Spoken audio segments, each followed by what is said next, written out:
पहलगाम का सफ़र शुरू होता है जहाँ फितरत अपनी पुराने रंग में नज़र आती है। और आज हम आपको इस हसीन वादियों की सैर कराएंगे एक 40 साल पुरानी स्कूटर के साथ, जो इस सफ़र का एक अहम हिस्सा है, बिल्कुल एक खूबसूरत मंजर जैसा।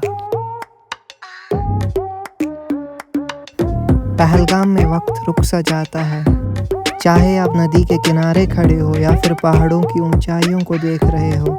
ये याद दिलाता है कि कभी कभी ज़िंदगी को धीरे धीरे जीना चाहिए, हर छोटी बात का लुत्फ़ उठाना चाहिए और अपने इर्द गिर्द की खूबसूरती को महसूस करना चाहिए। और फिर जब हम पहलगाम में चाय पी रहे थे तो वहाँ का माहौल कुछ अलग ही था।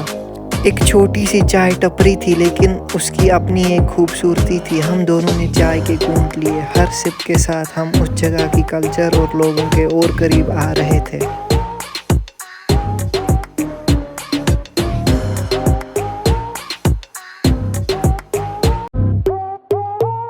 और अब मिलते हैं हमारे सफ़र के साथी से, ये पुरानी RX 100 जो पिछले 40 सालों से अपनी जगह बना के रखी हुई है। पहलगाम की खूबसूरती और ये RX 100 दोनों ही अपनी जगह बेमिसाल है। ये पुरानी स्कूटर याद दिलाती है कि पुरानी चीज़ों में एक अपना ही मज़ा है। हर कदम के साथ मुझे ये जगह और भी हसीन लगने लगी।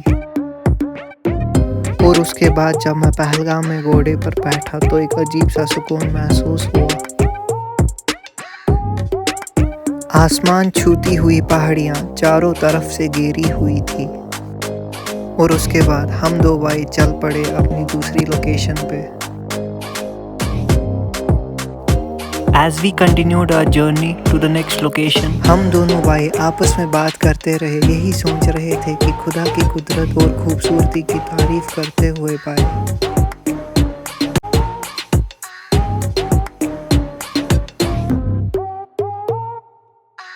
जब हम पहलगाम के रास्ते में आगे बढ़ते हैं, ठंडी हवा और सब्ज़ दरख्तों का एहसास हमें घेर लेता है। इस जगह की खूबसूरती लाजवाब है, जो शोर शराबे से दूर एक सुकून का एहसास देती है। हर मोड़ पर एक नया मंजर देखने को मिलता है। बाकी आप सब कमेंट करके बताएं कि राहुल भाई यहाँ पे गिरे क्यों। तो फिर इस प्यारी सी लोकेशन पे पहुंच के मैं अपनी खुशी के जज्बातों को रोक नहीं पाया और मैं ऐसी पागलों वाली हरकतें करने बैठ गया। इस सफ़र का हर लम्हा मज़ेदार था।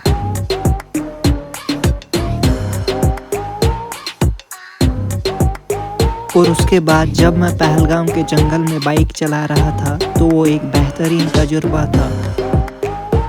पेड़ों के दरमियान से गुजरती हुई ठंडी हवा का एहसास और खामोशी में सिर्फ RX 100 की आवाज़, सब कुछ बहुत दिलचस्प था। इस सफ़र का हर लम्हा मज़ेदार था। जब मैं पहलगाम में घूम रहा था, मुझे केरला से एक ज़बरदस्त शख्स से मिलने का मौका मिला। हम दोनों ने घंटों तक बात की, अपनी अपनी दुनिया के किस्से और तजुर्बे शेयर किए। ये सच में हैरानगी की बात है कि सफ़र किस तरह लोगों को मिलाता है, और ये उन्हीं लम्हों में से एक था। इतनी पुरानी स्कूटर पर इतना लंबा सफ़र, ये बात बताती है कि अगर इरादे मजबूत हो तो कुछ भी मुमकिन है। तो इसी के साथ हमारा सफ़र पहलगाम में अब ख़त्म हो रहा है, लेकिन हम उम्मीद करते हैं कि आपको ये सफ़र पसंद आया होगा।